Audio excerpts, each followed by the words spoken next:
We're gonna start a new little thing this week. It's called Headline of the Week.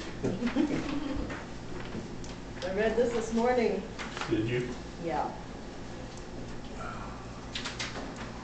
This lady's running for president, and she's a leader in the Christian Witches Organization. Why is that a thing? What? How is that a thing? Oh, there's several There's thousand ladies in members, churches we thought were- several tens of thousands of members. Wow. Many people are buying It's just, it. And if you read anything that she says, she's very impressive. And so a lot of people just buy her story without thought. And the churches are teaching a lot about sin and the dark side. You'll be getting a headline a week in your emails each week. So if you can't make it to Sunday school on Sunday morning, you'll get it like on Monday or Tuesday. My email's changed, so, Say what? said my email has changed, so I'll have to give it to you. Either send me an email, so I'll get it, or give it to me after class. I'll plug you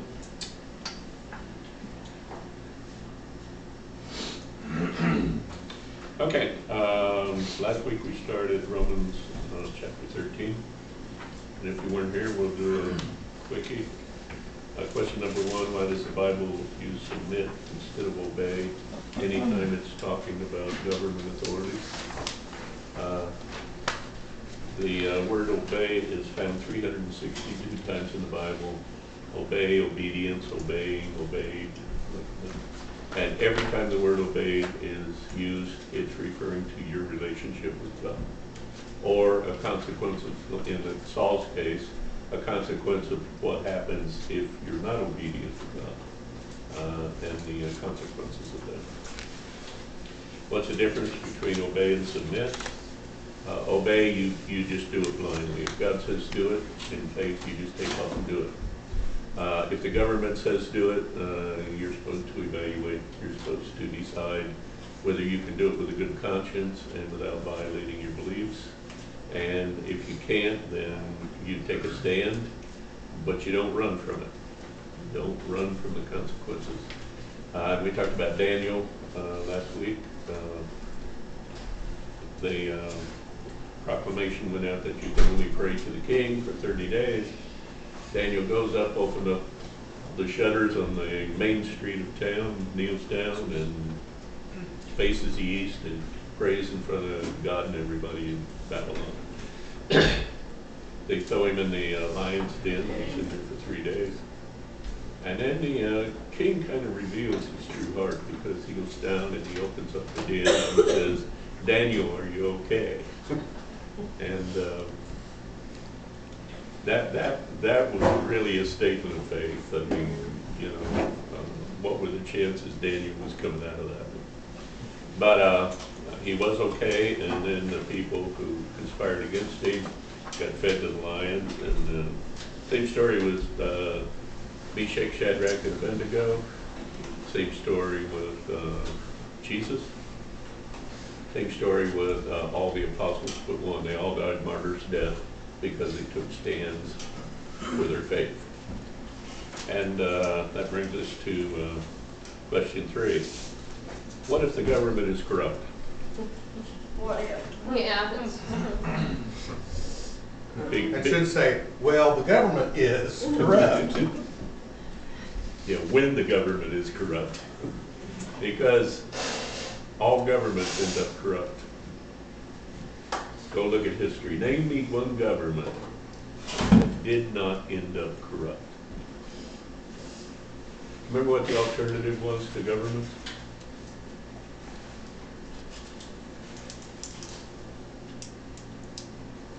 Back in the Old Testament? Remember what the alternative was? Judges. Judges? Judges. Judges. No governments, no kings, no Congress. Do you know what they call a group of gorillas? What they call a herd of cows, or a group of cows? A herd. What they call a group of gorillas? Mob. Huh? Mob. Congress. Congress. That's I thought that was baboons. And monkeys in general. Baboons. It's as say Baboons baboons. is better, okay. It's I'm going baboons. baboons. A Congress of baboons, or a group of baboons is called a Congress. Now, does that fit or what? But anyway, we need to pray for them. But if the government's corrupt, what do you do? When the government's corrupt, when the government finally makes it to its ultimate goal and becomes corrupt, what do you do? Hide in the hills. Hide in the hills? Well, there are survivalists. They are hiding in the hills. And it's good to be prepared. I probably got somewhere between 1,000 and 1,500 fruit jars full in the basement. Still canning this year. Now, I'm not a survivalist. My guns are loaded and there's a whole bunch of food in the basement, but I don't think for a second that I can do anything to get me and my family through it all without the help of God. Survivalists think they can do it. You can't do it. You can't do it. Because, I don't know if you know it or not, but back in 1968, when there was the big missile thing and the Cuba thing and whatever, the government passed a law that they can come into any of your house if the president announces an emergency act, they come into your house and take all the food out except for a 30-day supply. And they get to tell you what a 30-day supply is. So I don't care how much money you got in your basement, if they decide to confiscate the food and distribute it equally, there's a law on the books to do it. In 1968, they passed that law. So a survivalist thinks, well, I can have enough food and I can have enough ammunition and I can have enough firewood and I can do it on my own. Well, you can't. Not without the help of God, you can't. So I'm not a survivalist. But I do believe in being prepared. I do believe that the best example of it was back when Joseph interpreted the dream, and they said it was going to be 7 years of plenty followed by 7 years of famine. And Joseph built huge grain bins and filled them up, preparing for the 7 years of famine. I mean, God has warned us. God warns us continually of things that are about to happen, and He expects us to be prepared to do something. Not just sit on the porch and drink a beer and say, no, God will take care of me. Or the government, whichever you're buying into. Okay. First of all, you need to work to correct it. Chances are it's going to work are, remember the guy that said he was going to drain the swamp? What happened to the swamp?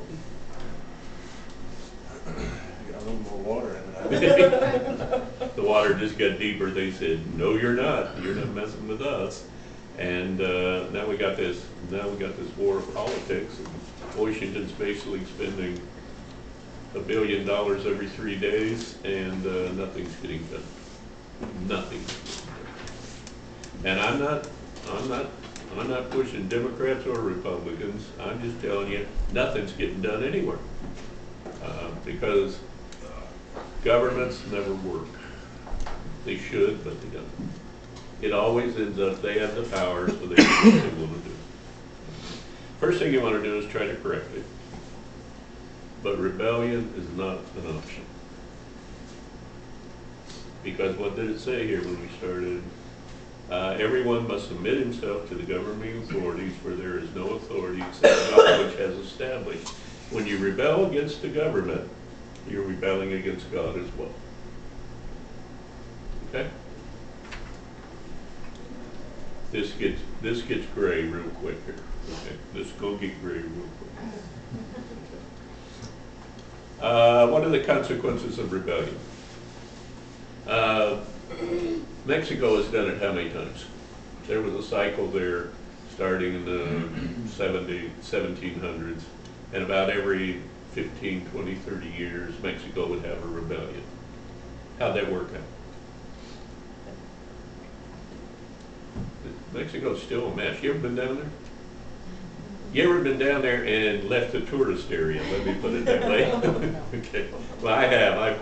I helped build 9 different houses in Mexico, and we went into the ghettos. People were living in houses made with skids wrapped in plastic they picked up out of the side ditch. And a lot of houses were just about twice the size of that rug. Had a mother and a father and 3 kids living. Okay.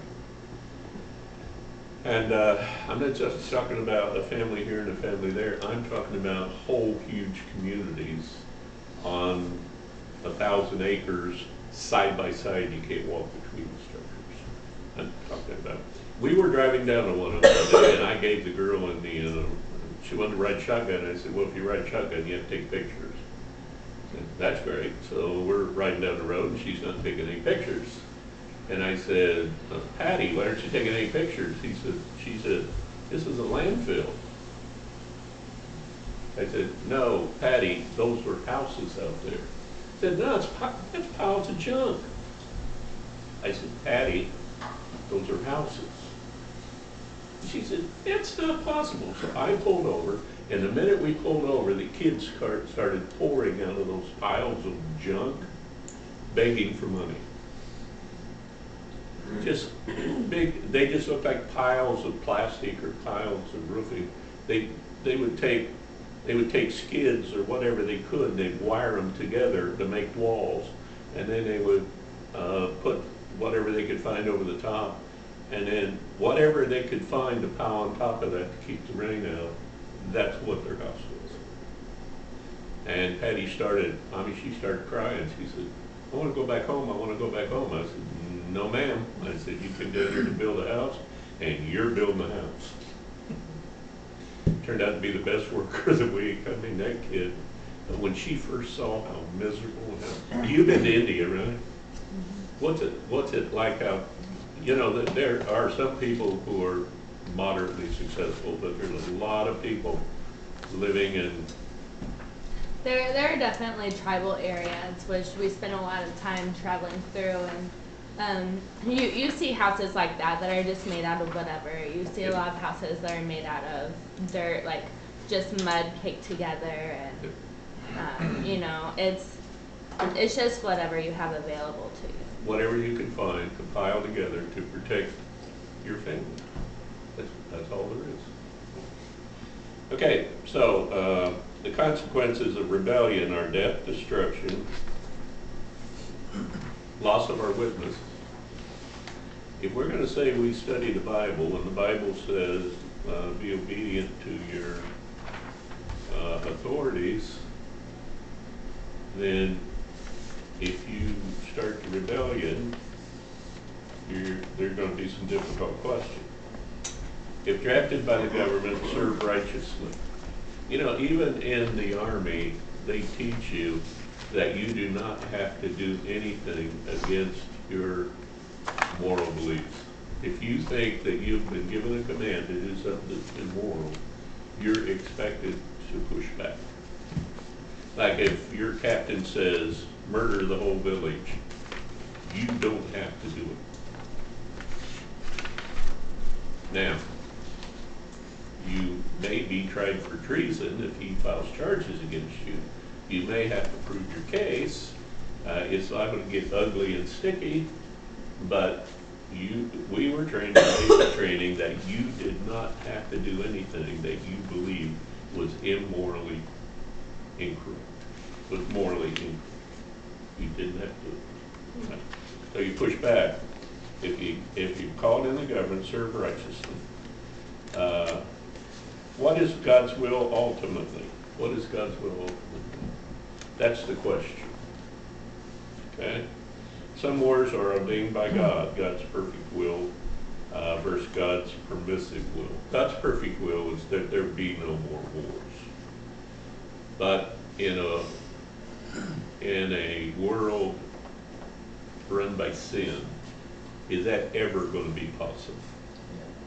You know, Jesus said in the end there will be people running around saying peace, peace, but there will be no peace. Then on the other hand, he says, I am the Prince of Peace. So you got to sort that out. And when he's talking about peace, peace, there will be no peace, he's talking about governments. But when he's talking about I'm the Prince of Peace, he's talking about salvation and having God living in your heart. And knowing God's will and being obedient and having that confidence that no matter what happens, God's bigger than it is, and he is going to take care of it. But we go into the Bible, and there's a whole lot of contradictory situations in the Bible that can be debated. God really doesn't want war. But what are some biblical examples where he deviated from that?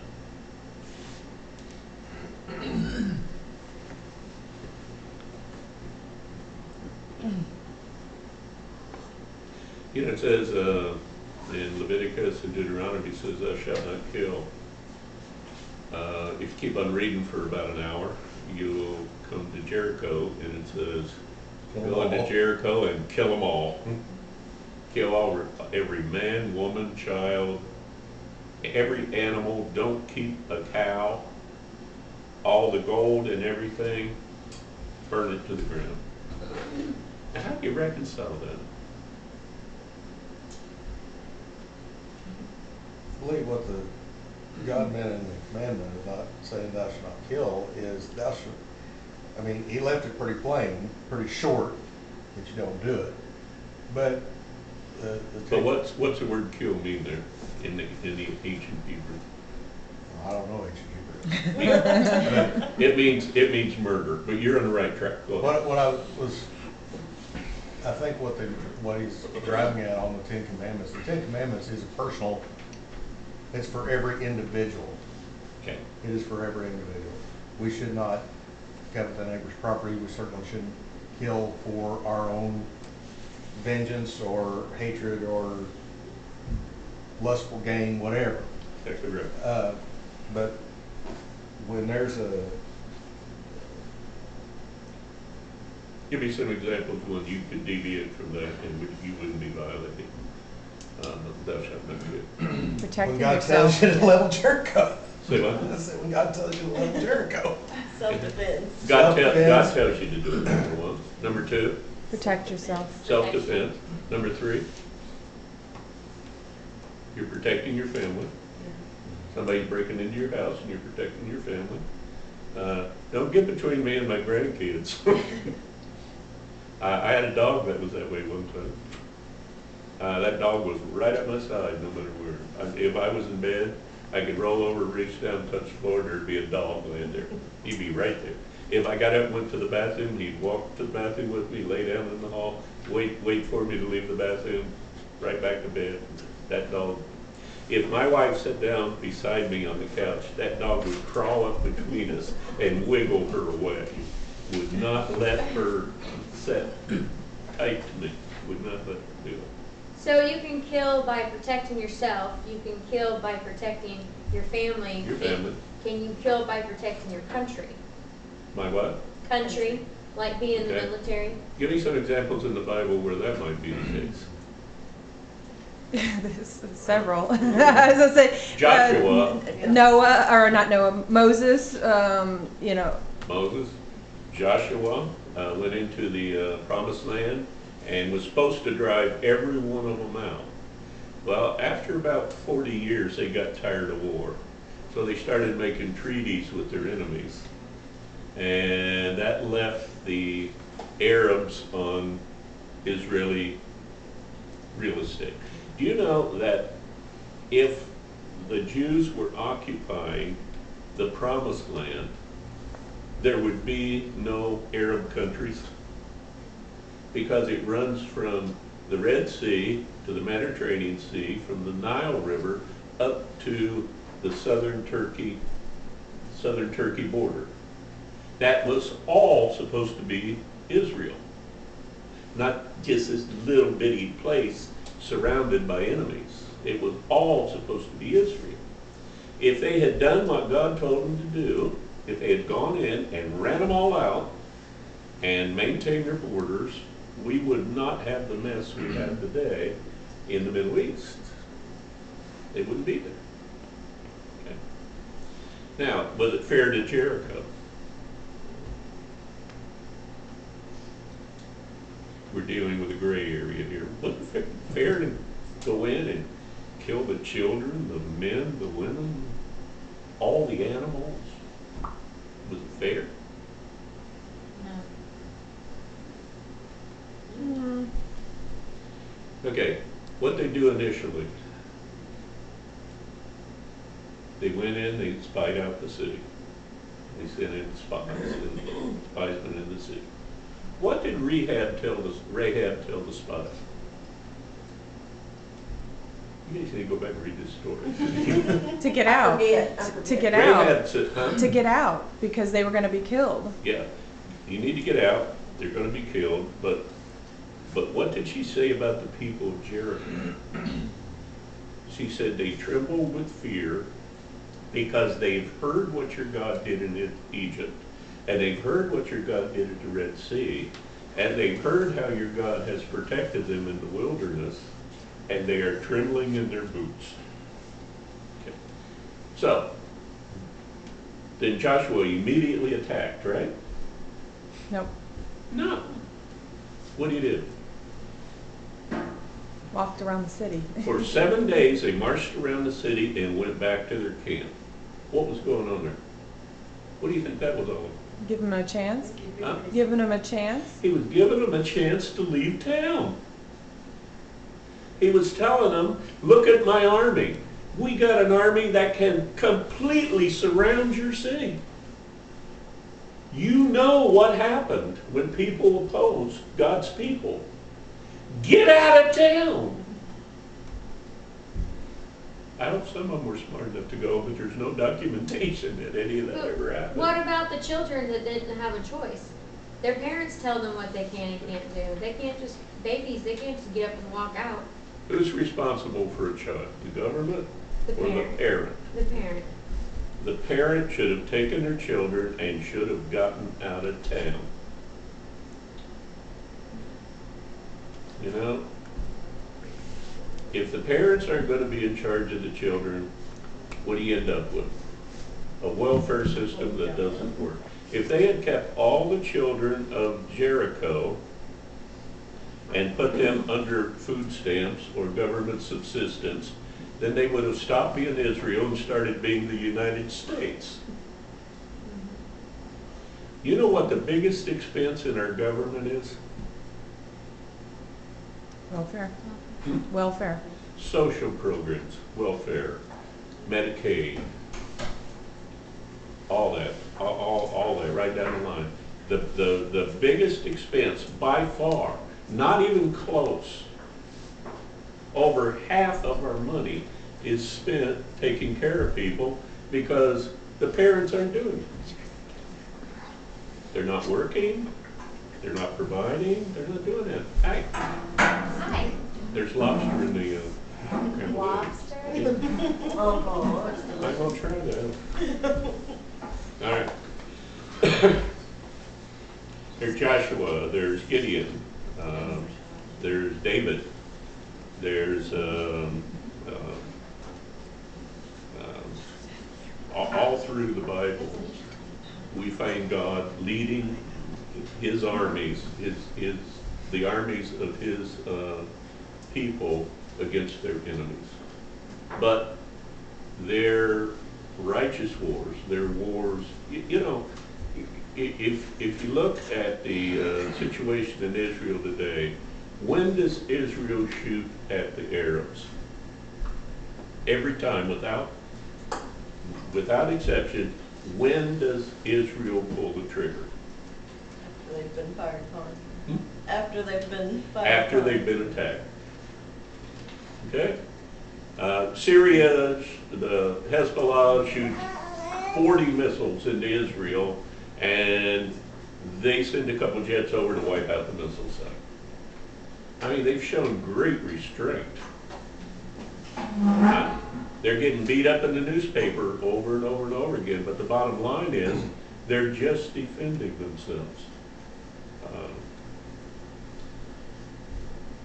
Or, I'm not over there, that's what the report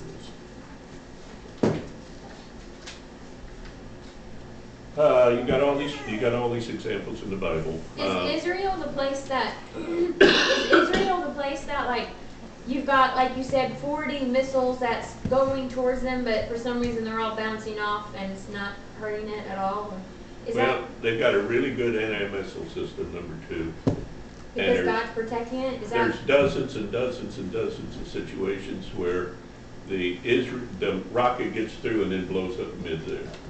Like, there's an angel up there slapping them out of the sky. so is anything hurting in there? Like, is anything making Very it rarely, through? every once in a while, somebody will get hurt, but the missiles don't hit their targets. A lot of them blow up midair, and their dome system, their dome defense system is very accurate. So God's taken care of.